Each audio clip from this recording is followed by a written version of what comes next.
Hello and welcome everyone to episode 106 of One Piece at a Time, the One Piece read-through podcast where we read and discuss 5 chapters of the One Piece manga each and every week. I'm your host, Derek Bittner, and I'm joined by my wonderful co-host and freelance letterer at Shonen Jump, Brandon Bovia. How you doing, Brandon? I'm doing pretty good. I'm, of course, Brandon Bovia, letterer of manga like Dragon Ball Super and Kaiju number 8 and many, many more. Right before we started this call, I'm working on a manga called Chained Soldier that is currently getting, it has an anime airing right now. It's basically like, it's like an action manga, but with like a femdom fetish. Oh. Huh. That is the best way I could, it's like literally like guy who can turn into like a monster with his, but he's got like a slave chain like as his collar, as like, and he's controlled by like girls with demon powers basically. It's one of those kind of series. Yeah, I mean that's kind of Alucard and Hellsing, so yeah it's like that, but just like horny all of the time. It was one of those things where I was like, I don't even really talk about working on Kaiju and Dragon Ball, and I was like, what was I working on right now? Oh right, that. I mean, I think there is an audience for that sort of thing, that's for sure. Oh yeah, for sure. It is I don't know if you're familiar with this. It's from the writer of a manga called Akame ga Kill that was popular probably about a decade ago. I've heard of it. I've never watched it.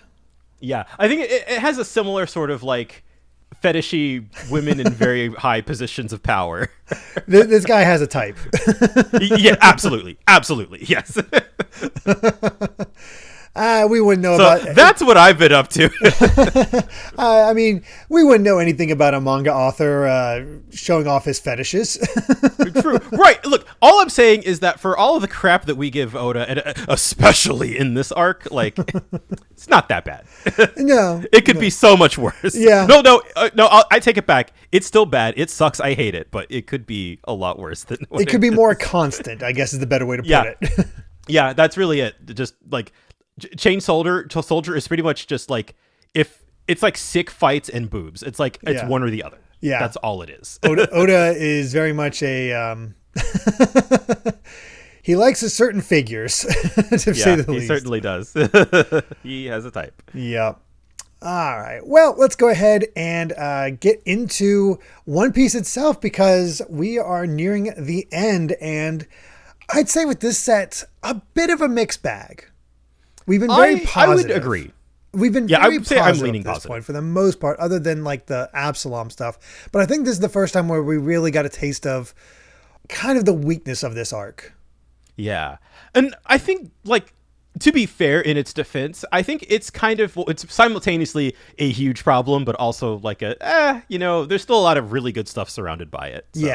Yeah. I think it's just unfortunate because it's the big, Moria is the issue.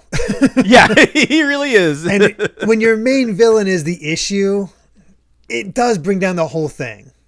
Yeah, it feels like there's not quite as like strong of a crux or strong of a focal point for the whole arc, because like he is just kind of like a petty a-hole, and is just is very in a very playground, like, oh, my power is that I'm better than you. It's kind of that. Yeah, that's pretty much it. But, well, we'll get into it. So let's go ahead and just jump into the chapters themselves with 476, Nightmare Luffy. And time to meet the other Lola.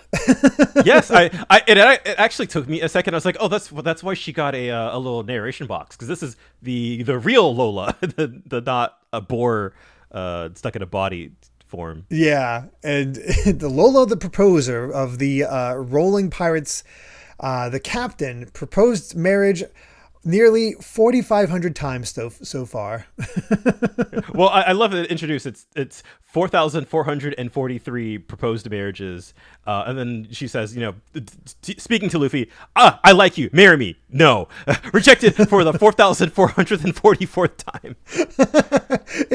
It is pretty great, and it is, Lola's not exactly the best looking woman. There's probably a reason she's getting rejected like this, but I gotta say, it might have been kind of funny, really funny, if the actual Lola was kind of good looking compared to the boar.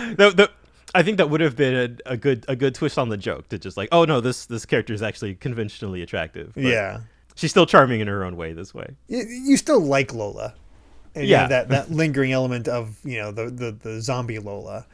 But yeah, she's here along with the rest of her crew, basically like, hey, we've never seen anybody give so much trouble to Thriller Bark like you guys. It's awesome, but we need you to defeat him. And hey, here's where Moria's at. So you need to take him out. But we found out the secret of the shadows. And we think we can actually make you even more powerful so that you can really take him out. Yeah, they've basically been collecting shadows, before, or it's like after they get released from their like zombie hosts, they just like catch it basically. Mm-hmm. Yeah, they grab hold of it before it can actually go back to its original body. And they've stockpiled a bunch, and they're like, okay, if we feed this into a person, their abilities get pumped up. And they use this as an example where they toss in this Navy swordsman, and now all of a sudden Luffy can use a sword and look badass.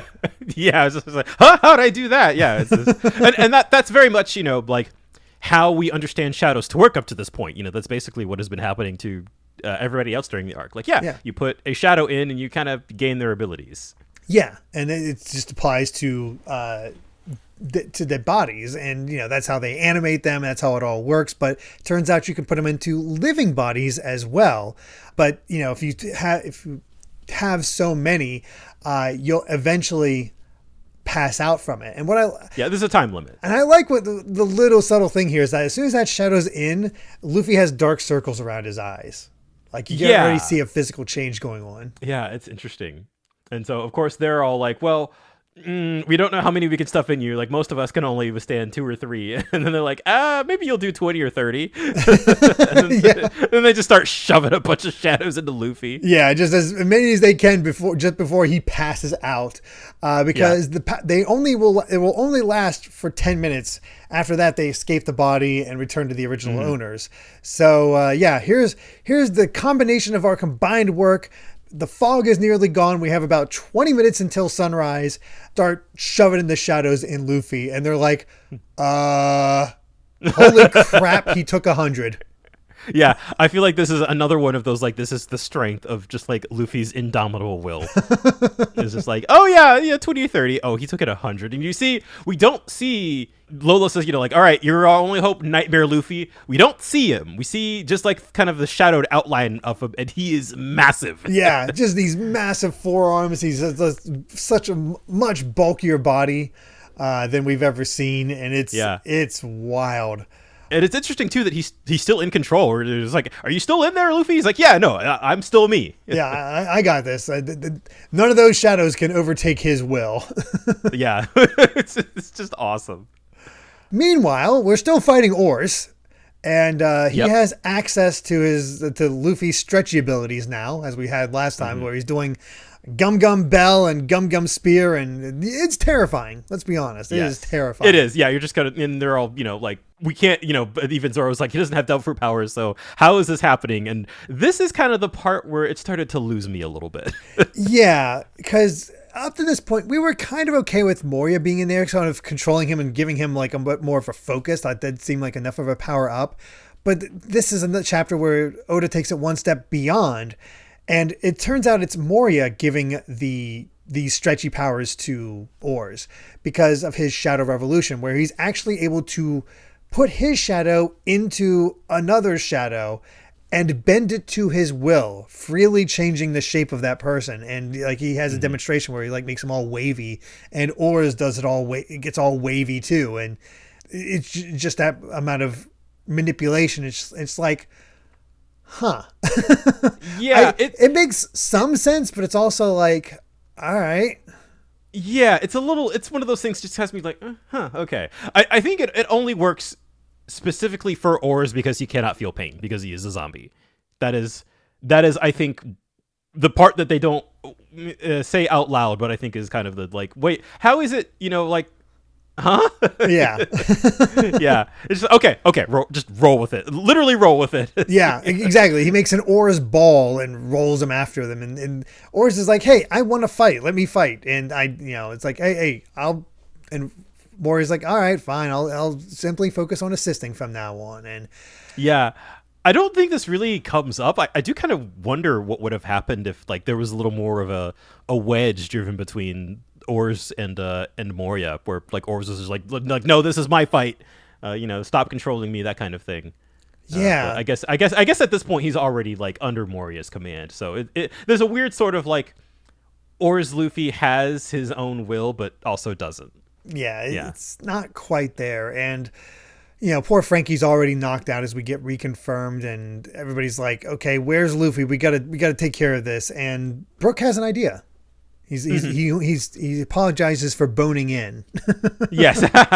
Although before that, I just want to acknowledge real quick that Nami thinks it's like, oh yeah, I should probably tell them that there's another warlord here. We don't need that kind of stress.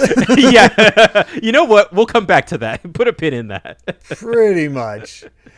So basically, Brook comes up with a plan where he's going to use the stag beetle sling again. And Brook is determined to repay his debts. So he's going to fight to the last bone to help. And so we get this awesome combo attack where Brook gets launched by Usopp, spun by Robin and her powers, and then Nami uses her Dark Cloud tempo to electrify him and basically do a lightning arrow through through Oars's arm. And it's the light and shadow with the gavant bon et avant. It just Brook just goes right through him. Yeah, it looks so cool. Of course, he ends up stuck in the wall face first. But... yeah, mission accomplished. And I gotta say, at first I'm like, it's like, now's our chance to attack, and it's like, we don't get that chance. Like this, it almost feels like a meaningless gesture off the a little bit, yeah. And like, I think it's almost like it's an accident that he happened to get there, and it comes back later to actually be fixed, but it kind of comes across as inconsequential at first. For how hype it is, yeah. Yeah, because we get Zoro doing his Too Short style tower climb, but even that doesn't seem to have done much, really just against the other arm. And then we start getting the battle axe on Brook, and Brook's knocked out now, so that's over. Usopp tries to help with his Atlas Star, and Oars is basically dismantling him one by one, but just as he's going to use the bazooka, he finds out he can't stretch anymore, because it turns out Robin was ready and is able to get a hold onto Moria, so he can't actually stretch the shadows anymore. Which I feel like good play on Robin, the professional assassin here. Just kind of just like, all right, we need to go to the source. Yeah, we're gonna take care of this. And so my quick question is, like, Robin's abilities, do they function on like line of sight? I'm gonna have to assume yes. Okay, because I was wondering, like, so was this whole thing just like so that she could get a good shot at Moria? Maybe, or maybe she just thought about it. I'm not 100% sure. Yeah. Either way, go Robin. Yeah. Break his neck, as Usopp says. Yeah, exactly. As Usopp. Yeah, just break his neck. We do have an SBS, and it's an interesting one because we got another connection that I completely missed. Had no idea. So they reveal this Red reveals that in chapter 25, volume 25, chapter 233, there was a scene where Buggy was looking for Captain John's treasure. And then in chapter 451, there is actually a Captain John. Yeah, which I feel like John is such a generic name that that could have been anybody, man. But I mean, it is a common name, but do Japanese people know that John's such a common name for us? That's a good point. Yeah. Who knows? Yeah. It's hard to say, but you know what? That's pretty cool. And honestly, because this Captain John, like, he had a cool design, so I'm wondering he didn't become more important. He was just sort of there. It really goes to show all of just like the tiny little details that Oda puts into things that will just like, this will come back up in the most random way. We always get really excited about like the plot points that are like super big, that like, oh, this will come back in a big way, but there's also tons of stuff that's just kind of like, yeah, neat. It just makes it like that much more of a cohesive world. Yeah, little throwaway lines like that. Yeah. And the other SBS was just like, oh, cool, Brook's a fencer. Yeah. So good catch. There we go. That's his fighting style. He's more about poking than anything else. Yeah. All right. Well, time for chapter 477, 3/8 or 3 out of 8. I'm not sure which. Probably 3 out of 8. Yeah, me neither. Yeah. I think either or would work. Yeah, it works. So, yeah, we got Oars not able to stretch anymore thanks to Robin. Mori's just like, all right, well, you think you can restrain me? If you think you're going to play dirty, then he uses his shadow to start using that brick bat and start biting the heck out of Robin. It's pretty brutal. Yeah, and this is, I guess, like, thinking about it, this is kind of the point where I realize, because Moria hasn't really been in the action for most of the arc, we're getting all of his abilities like kind of like right here at the end, which I think is sort of contributing to the sense that like his abilities are just kind of like it's just whatever he needs to get out of a jam. Yeah, we've seen this before. Yeah, but what's weird here is that he's restrained so that he can't he's restrained so his shadow can't stretch Oars. Mm-hmm. But he can send it off into the bats, and then you form those bats into the thing that he controls in order to. Yeah. I guess it does. The actual shadow form doesn't attack, so I guess he's able to send it out. But it's more of an. It's weird. The powers are just very odd. Yeah, I think it just, and Robin kind of comes to the realization, like, you know, like, don't worry about the shadows. I just gotta take out Moria, and then he's just like, well, I can just, you know, transport, basically teleports behind you. Nothing personal, kid. Yeah, I mean, we get an awesome look where it looks like she does snap his neck. Yeah, but... which is a great shot. Yeah, and they're all cheering for it, but no, I guess this is how he got himself into the pilot seat without us knowing, because I guess it is. That's true. Foreshadowed. Yeah. Yeah, exactly. A little bit with how he was able to instantly get into Oars to pilot him, but it's also like, it's just like it's just one of those things where it's the first set of powers where it's like, aha, I have this power, which means this thing you just tried doesn't work, and that's really unsatisfying after all these chapters of having everything well established when it comes to users. Yeah, I guess the thing is that I've been really enjoying this fight with the parts with Oars specifically, because it feels like both Oars feels like a wild card because he's massive, but he's also fast, and he has Luffy's soul in him basically. So, but also it's fun seeing the Straw Hats kind of like bounce off of each other's abilities in unique ways. Mm-hmm. They're combo attacks we don't get to see too often. Yeah, but go on. Yeah. We kind of lose that. We now have Moria, who's just one after the other. She's like, oh, I can do this, and then this, and then this, and it just. I think again, because he is kind of coming here really late. You know, it would be like, imagine Luffy only fought Crocodile the one time, and that one time was, oh, I can suck water out of your body and whatever, and just all of the sort of back and forth all happened within the span of like one setting, basically. Yeah, like that would feel rather unnatural, wouldn't it? It would. It's like it's yeah. I guess he's just pulling out attacks, and yeah. Crocodile was sort of built up over time. And the most things we got from Moria is just like, well, his ability to steal shadows. Yeah, which was well established, but his own power set that he can do with his own shadow, it was a little bit more nebulous, other than what we saw him do against Luffy in that very small scuffle. Yeah, and this is something that definitely I can think of a few other One Piece villains later on who kind of have this issue too, of just like they feel really overpowered in a really unnatural way, just to kind of like ratchet up the tension, because we have to have this all happening in a very short period of time. Yeah, it's unfortunate, and you know, it attempts to raise the stakes even more, where he's able to steal Robin's shadow, which upsets Sanji, and he goes for his Diable Jambe and tries to kick back, but of course he switches again, turns into the bats, and then Sanji is smashed by Oars. Yeah, basically, which I feel like, well, I think first off, it's actually kind of cool because like Sanji can actually use his Diable Jambe to kind of deflect Oars' attack at first. Mm-hmm. It is very cool. Like, it's unexpected. I was not expecting. It's like, oh, he actually blocked it. Yeah, it's really cool. Yeah, we never really saw, like, the last time we saw Diable Jambe, he ended a fight with it. So Yeah, it really does. I honestly forgot that he didn't get flattened here, that he actually did reflect it. So yeah, awesome on his part. Mm-hmm. And that's when we get Chopper with a bit more of a really using those doctor skills, which I've really enjoyed Chopper in this arc. I gotta say. Yeah. This was really cool. Basically, he's looking for the cause of death of Oars 500 years ago. And it's like, okay, he didn't die of old age, so he probably was by death by external wound.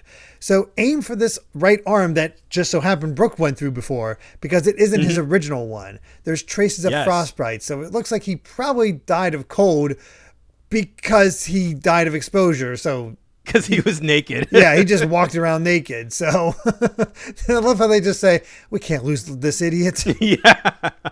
Yeah, and it's sort of that also, I think, brings up an interesting point too, where Oars, because he can't feel pain, that ends up being kind of his weak spot.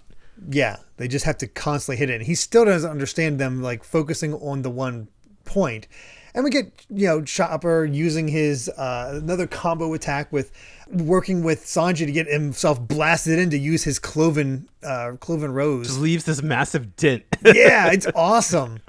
Unfortunately, in the case, this is where it happens, where he's not feeling the effects yet, and he's able to take out both Chopper and Sanji with the Gum Gatling, and it's that looks brutal. Yeah, that one looks brutal. I was like, they should probably be dead from that. Yeah, that's not good. We now have Oars' weakness, so right now it feels more like we have to survive long enough to get. We have to hit his weakness. Have to manage this, and it's a little hard because there's our title. Only 3 of the 8 crew members here in this fight are actually on their feet. Yeah. So, well, as soon as we found out the weakness, we are now once again back on the back foot. Of course, it's been a nice back and forth with Oars himself. It's just something about Moria, and again, we'll keep getting into that. I am entertained by the back and forth, but I think. I guess because it is such a. If you take Moria, God, I'm sorry for harping on this, but I feel like if you take Moria out of the equation or you make him a less significant part of the section of the fight, it really is. It feels weirdly like an equal back and forth where, again, the Straw Hats have to team up and they're all kind of using their smarts, but Oars is this giant hulking beast who now, like, he doesn't even understand his own weakness. It weirdly feels like Moria isn't needed. Like, obviously he's needed, but but he doesn't seem like he needs to be involved in the fight itself. Right. As far as the action is balanced, he's kind of the wild card now, and just kind of the really super broken one. That's kind of, it's a little unsatisfying. Like I said, it's just kind of like, okay, he can do this, he can do that. Yeah.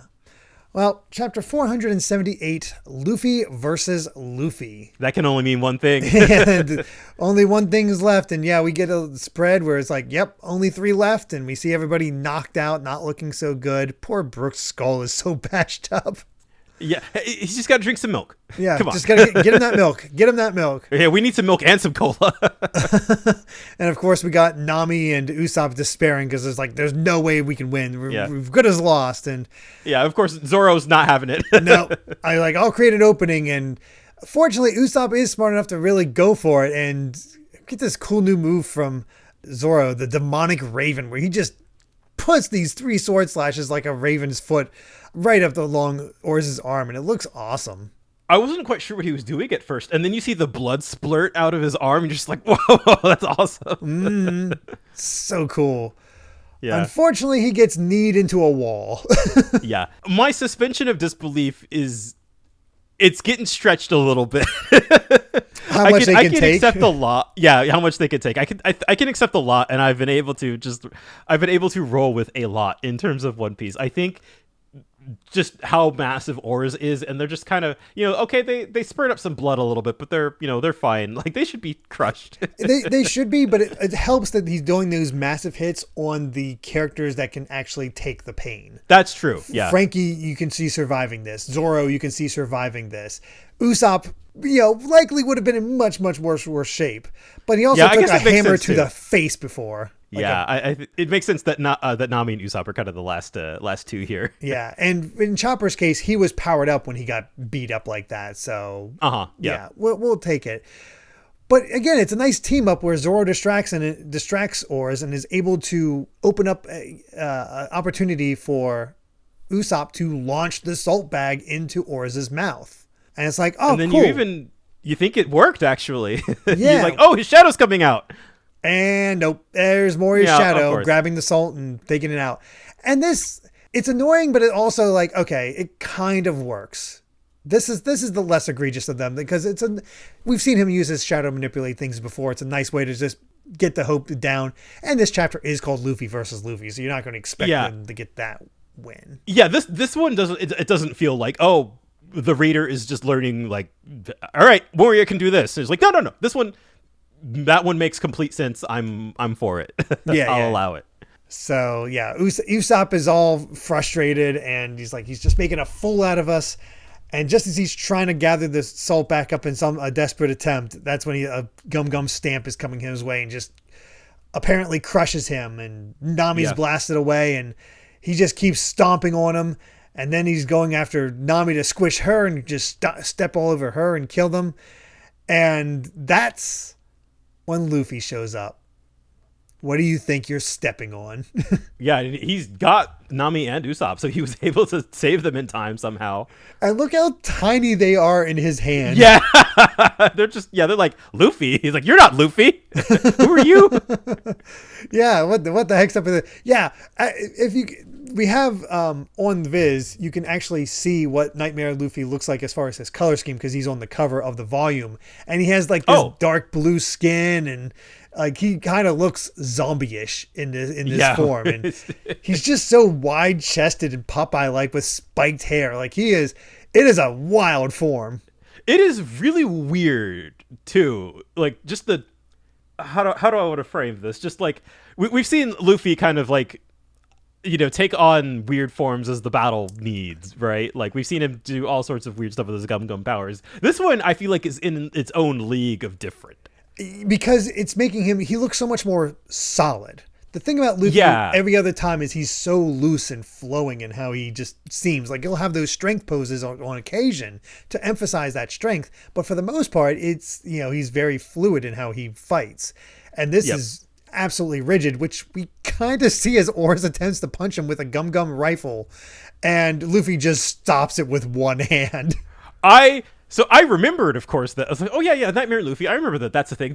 This scene of him just like stopping Oars' fist with his own is so rad. And he's just, there's only one Luffy, and it's me. And just decks him, lays him flat out, and just sends him flying into the forest on top of the other zombies. The use of spreads, we got like 3 spreads here at the end of this chapter. They're all just like incredible. It's a really cool way. Punches him back first. Luffy jumps up to him as he's flat on his back with his butt up in the air. He flips him up onto his back and then flips him again, does a pile driver of him onto his head. It's so good. Good God. Yeah. After seeing what Oars did to the crew and how much of a struggle it was for, God, what feels like, I don't know. It's been about the last... It honestly feels like the past 13 chapters we've been fighting Oars. Yeah, and so now to finally have Luffy show up. And of course, it's a shonen manga. The hero has to show up at literally the last minute. But seeing him here just completely no-sell Oars it's satisfying. And Oda's he's damn good at that. Oh, yeah. It feels good. And that's the thing. The fight against Oars is great. I forgot how good it was. It's long, but there's a great back and forth to it. Yeah, I think the pacing is immaculate. It is quite literally just Moria. Yeah, is really the only weak link to this whole thing, and I feel like we've harped on it a lot this episode, but it to me it's not the worst thing ever. But it is. Everything else is so good. It's more us trying to analyze why this arc is so not held up in as high a regard as others. Yeah, I do kind of think it kind of comes down to Moria. I think the rest of it really is perfectly fine One Piece. Yeah, you can even honestly, I don't even think Absalom's enough to bring it down. It makes it just sort of squicky, but it doesn't bring it down. But Moria, your main villain being this way, yeah. And I guess that was always going to be kind of the fate when you have one guy like controlling the bigger kind of unstoppable monster, the actual guy, the actual person in control. isn't going to be as interesting. Yeah, it'd be like if the final fight was actually against Spandam in the previous one. Yeah, it would be like that. So, yeah. All right. Well, let's continue on with chapter 479, Warrior of Hope. And correct me if I'm wrong, but I believe this is Frankie's first title page where he gets to hang out with the animals, right?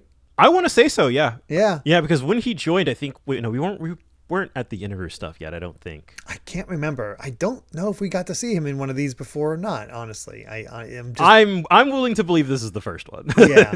I feel like that would be pretty memorable. But here he is doing his classic pose with a bunch of monkeys in Speedos. So that's great. Yep. That fits.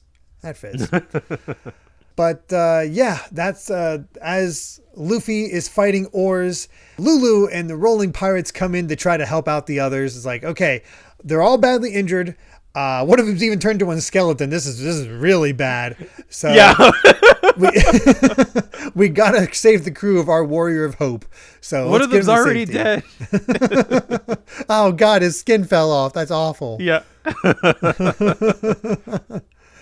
And the zombies are all marveling at the fact that Luffy is just dismantling Oars. Yeah. And that Moria is putting himself into the midst of battle.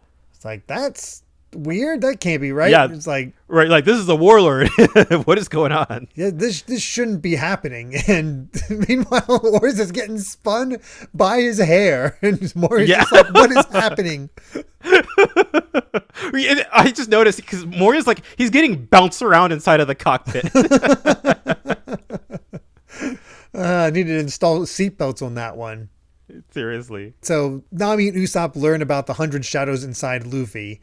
And it's like, yeah, we got kind of freaked out when he saw him powered up like that. But he's only going to last about 2 or 3 minutes more. So that's as much time as we have in order for him to take it down. And we just go back to Luffy as he's doing puny god scene, essentially. Yeah, basically. Yeah, just going back and forth. Get a firm reminder that time is running out and he's our last hope. And all of a sudden, here comes Oars crashing back into the castle. It's like, okay, we got to get away from here so we don't get crushed. So, yeah, no, seriously. God, I think the scale of it, again, is just what does it to me. And Moria's mansion has been just utterly destroyed. Demolished at this point. Yeah. This ship is not doing well. This is also really cool where Oars is like, you're just like a gnat to me, so I'm going to crush you with my gum bullet. And Luffy just grabs his sword and cuts through Moria's face. Yeah, the fact that I didn't think the sword was actually going to come back, like, nah, he's not going to use that. No, he actually, this might be the only time we see Luffy, like, properly use a sword. I think we saw him try to use it earlier, and he just fails. It's awesome. It looks so good. And not only that, after that sword swipe, Moria's like, all right, I got to get out of Dodge. And then he sees Luffy come up, prepping a gum pistol. It just takes it straight to the face. Yeah. Powered up Luffy straight to the face, into the back, and then Luffy does his whole spin as Oars attempts a gum battle axe. Meanwhile, Luffy does his gum storm. It somehow looks even stronger than before. Yeah. Just catches him off guard. We see Moria's knocked out and just every single hit. I think Moria's getting punched more as Luffy's doing the storm. Yeah. Again, had a lot of criticisms. This payoff is pretty good. Oh, yeah. Nightmare Luffy feels like a really good payoff. And the thing is, he's not overused at all because as soon as Oars falls over from this attack, all the shadows escape Luffy.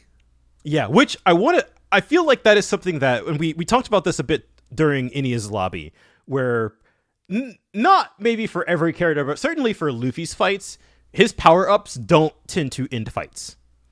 Because I think Oda recognizes that's usually pretty unsatisfying. To just like, imagine that, to have a character just like magic up an ability out of nowhere, and then to have that just be the finishing blow. Like, oh, that's it. I won. I understand where Oda is coming from for stuff like Moria, because I do think when things are convenient for the villains, that does make a more interesting story, because now, how do you that means that? Yeah, that puts the heroes on the back foot, and you have to, see them adapt. I think that's the problem, though, is that with Moria's abilities, he is just like, it's too convenient. It's all just like, I win by. So I think the right choice was made here with Nightmare Luffy, where he does just enough damage for it to be hype and to be satisfying, but like, we're not done yet. No, even though they say that like our savior did it, thank you, Thriller Bark has fallen. It's not over. Yeah, we still have one chapter left in the podcast. It's not over. Yeah, we can definitively say that if it ended there, it's like, oh wow, we're done. Yeah, no. So I'm glad that's not where it ends. Yeah, no, it's not as. I mean, it's cool, but it would be maybe a little unsatisfying. But I like that this. You always knew that this power up was going to be temporary, so Oda could just go ham with it. Whatever. Yeah, exactly. Yeah, that's a good point. Like, just right from the start, he's like, you got 10 minutes, or you got 10, 20 minutes, or whatever. Yeah, and there's no way this power is ever going to come back. Impossible. Yeah. Unless Moria teams up, and I do not see that happening. But let's finish up this set of chapters with 480 Interception. This cover page is just cute. Yeah. Chopper hanging out with penguins and a polar bear, and a stepladder coming out in order to get even more penguins on top of that. What a great way to do a totem. What I love about these, like the Straw Hats hanging out with animal cover pages, like they all actually tell a little story in and of themselves. Like it's not, I mean, it is often them just like hanging out with it. Like there's like a narrative almost of like something is happening. Yeah. Like we didn't talk about it, but the first chapter of this set was Sanji buying vegetables from these lizards, and it's showing like it's only like 150 berries for it, but he's so impressed with the quality. If you look at the note, the bill note, it's actually I think 1,000 berries or something like that. Like it's like, oh, this is a really good quality lettuce. So here you go. Again, my favorite aspects of One Piece are often just like the little moments, and I think these little cover pages are just like they're cute. But like they're not throwaway, if that makes sense. Maybe they're a little throwaway, but like they have something to just kind of like make you smile. Yeah, I mean it's fun. Like when I was watching the One Piece anime, I never got minded the filler too much because it was just more time to interact with these characters. Yeah, and that's the fun of it. Yeah. So into the chapter itself, we got everybody celebrating because Luffy defeated Oars, and Lola's immediately like, his fatigue must be excruciating because he just burned through the strength of 100 people. Fair enough. So we need to get our shadows back, but because the morning is coming, and Usopp's immediately like, okay, so how do we get our shadows back? Well, yeah, and this kind of ties back into what they explained this earlier, that basically Moria has to give the call. So we need to find some way, because it's not great because he's passed out at the moment. So how do we get him to release I guess that's this? the interesting little twist, that it's like, it's not enough to just beat him. Like, no, you can beat him, but he has to be the one to undo the power. Yeah. But before we can worry about that, Oars stands back up, and he is looking rough, but also intimidating. Yeah, no, that shot of just like, it almost looks like the shadows are getting more and more dense as like you go up the body, and just seeing all of the bruises. You see the blood from where Zoro did like his Raven attack. Mm-hmm. He is messed up from this fight with all of the Straw Hats. Yeah. Yeah, and of course, all of Lola's pirates like, oh, it's over. We're screwed. All of the Straw Hat pirates are unconscious. We have no chance against this. Brute force wouldn't work against them. You're undead. You can't kill them. And they're all just ready to give up. When all of a sudden they like turn around and like, oh, Zoro's standing back up. He's ready to go. Yeah, he's just like, all right. It's like, I don't know what happened to Luffy, but he did more than enough that I can do this. So like, yeah, you keep fighting like that, you're gonna die. Yeah, and then I like this little misdirection we have going on here, where the Lola pirates are kind of like, oh, like the Straw Hats, they probably just ran. Yeah, everybody like took eyes off the Straw Hats, and they're like, oh geez, they all ran away, they abandoned him. And even Luffy starts getting up. He's like, I just need to deal one more blow. So that thing tired me out. And he calls out to Robin, and she's like, yeah, I'm here. I need to get up there. And that's the fun thing. Again, I talked about my suspension of disbelief getting kind of stretched a little bit, but I do love that, like, this is the second time even that they've all gotten basically like completely wiped by Oars, and they get back up every time. It's the grit. And what's great about it is it's finally the entire crew together. And that's what makes this final bit so freaking awesome. And not only that, it feels like the Straw Hats, like almost without words, they know what they want to do. Yeah, exactly. Yeah. It's like, okay, this is how we're going to set this up. And Robin knows what she needs to do, and Brooke wants to offer something to do, and Nami's already in position, and Sanji and Chopper are getting set up, and Usopp's helping Frankie build something new. And they're like, you guys should probably get out of the way. And they're like, yeah, we're out of here. Yeah.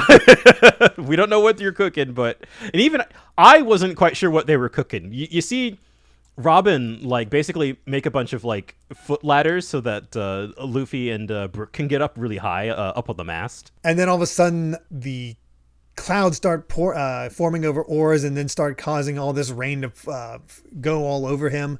And that's when Frankie's emergency job is done, and he uses his coup vent, which actually cranks it to the max, which is, I love this line. Nothing like the freezing power of a giant freezer to freeze a giant. It's not a freeze.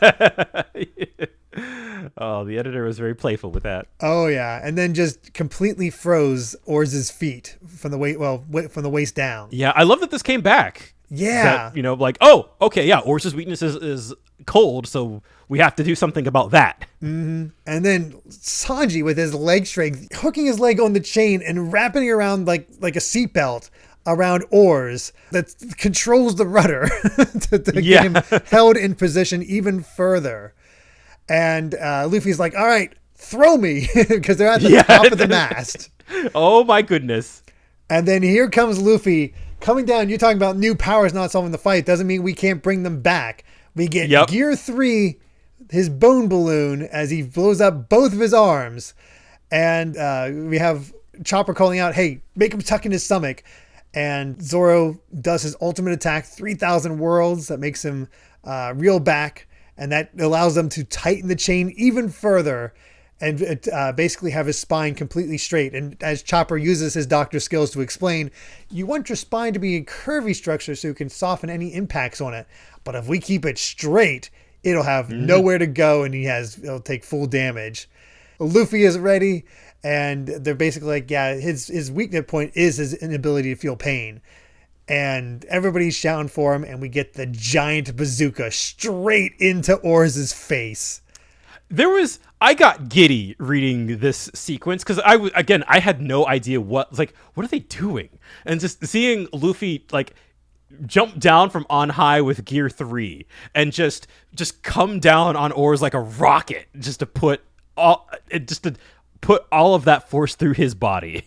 And just to seeing the Straw Hats all like, they're all coordinating, they're all working together, but like it almost feels like they can read each other's minds almost. And that's not me teasing anything. It's just, I'm more like, their coordination is so good. Seeing them combo off of each other like this, it really feels like this was the buildup that I was not expecting to like pay off in this way. Now that we have all 8 of the Straw Hats together, and even Brooke getting in on it. Like I like that, because he was asked to be part of the crew, and this kind of shows his synergy with the crew already. Exactly. Yeah. And I mean, the other cool thing here is that we're using Gear 3 to finish this fight.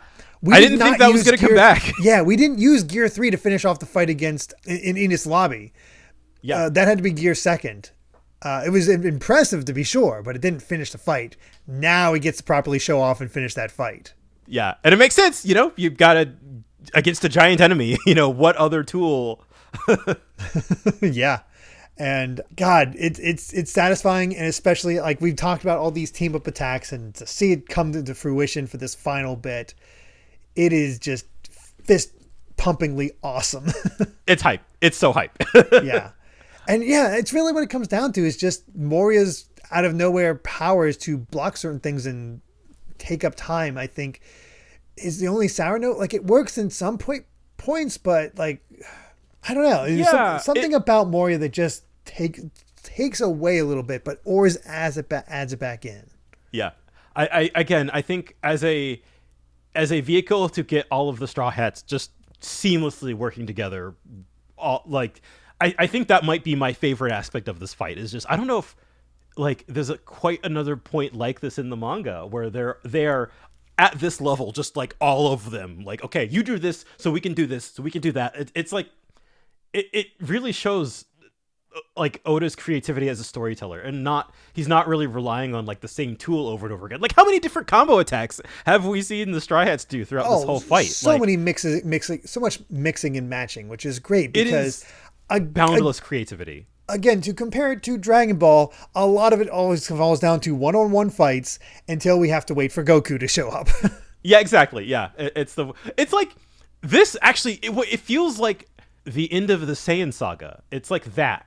Yeah, where they're all teaming up against like the Ozaru Vegeta, which is just like that's like the only time that has ever happened. Yeah, you have to use every little tool available in order to make it happen. Yeah, exactly. It really feels that like scraping by the skin of your teeth. It's like they got out of this one like, you know, we're not quite done yet, but we're most of the way through the fights, and it's like they barely got by. Is what this feels like, and it does feel satisfying in that way. Yes, and I think what makes Moria, like, let's be honest, it's we don't need to know more about Moria not really in any real way, because we didn't have backstory on Crocodile, we haven't had backstory on Aneru, we just got their motivations and that's it. But Moria's motivations feel weaker than those two. Oh, for sure. He's petty. Like, that's what it is. He's petty. He's petty and lazy, and that's about it. And the only real thing that makes him a threat is that he is a warlord. And I guess that you don't really feel it, do you? Like, no. Because that's one thing we can say about like most of the other One Piece villains is that they have ambition. Like, and he says he wants to be king of the pirates, but it doesn't. Yeah. The ambition isn't quite there. I'm sorry to tease more. Just the fact that he was like, oh yeah, what's gonna beat Kaido? Zombies that can only survive at night. That'll get him. Yeah. Yeah. It's like, really? Well, the zombies can survive anytime during any time. It's just the people. Oh, right. It's the people. Yeah. Where it's like they have to. The whole plan is so convoluted that you're just like, all right, sure. Yeah. Why not? Yeah. So, I do, again, I think just like it's that little bit, but I still love that scene from, I think the last set or the one before that, where Kuma shows up and he's just like, the world government says you're kind of mid. Like, we don't know if you can take Luffy. Should be like, worried about you. Excuse me? Yeah. I think he beat Rob Lucci, so what kind of chance do you have? Exactly. Yeah. As far as motivation goes, I think that sold me on him a little bit. Yeah. Maybe not all of the way, but it's funny and it makes sense. Mm-hmm. It's why he got involved in the first place, because he's like, no, exactly. I won't be beaten. He's personal. Yeah. But there's not much left. There's which is wild. Only I think 10 chapters left. So yeah, we're getting towards the end, and we'll have to see. I don't think it's fully concluded yet. Yeah, because we still have to get those shadows released. So how that happens, we'll find out next time. But with that, I believe we've said all we've wanted to say for chapters 476 to 480 of One Piece. Thank you so much for listening, and you can find more of my ramblings and stream VODs over at BitNerd Games on YouTube, or BitNerd with an underscore at the end on Twitter. And Brandon, where can everyone find you at? I am at Brandon Bovia on Twitter, talking about anime, manga, games, and my job, and that's pretty much it. We are shockingly close to 500. That's weird, isn't it? Yeah, it feels like we just hit 400 not that long ago. We basically have like a month plus a movie, so it's like 5 weeks, right? Basically, yeah, something like that. Yeah. Wow, it's wild. Yeah, if it weren't for the last 100 chapters of the manga, we'd be almost halfway. I almost said almost caught up. We'd be almost halfway. Yeah, I know. Well, yeah, 1,000 chapters was a couple years ago. The thing is, now we just need to hit 550. 550 and we'll be halfway there. Yeah, which is shockingly close. Yeah, it's not that far. So yeah, we'll see. we shall see. But if you'd like to help us out more, you can support the podcast over at patreon.com/Derek Bittner. That's DERRICKBITNER to listen to the next episode ad-free 3 days early. And make sure to return next time as we discuss chapters 481 to 485 of One Piece. So until then, my friends, bye. Remember to take life one piece at a time.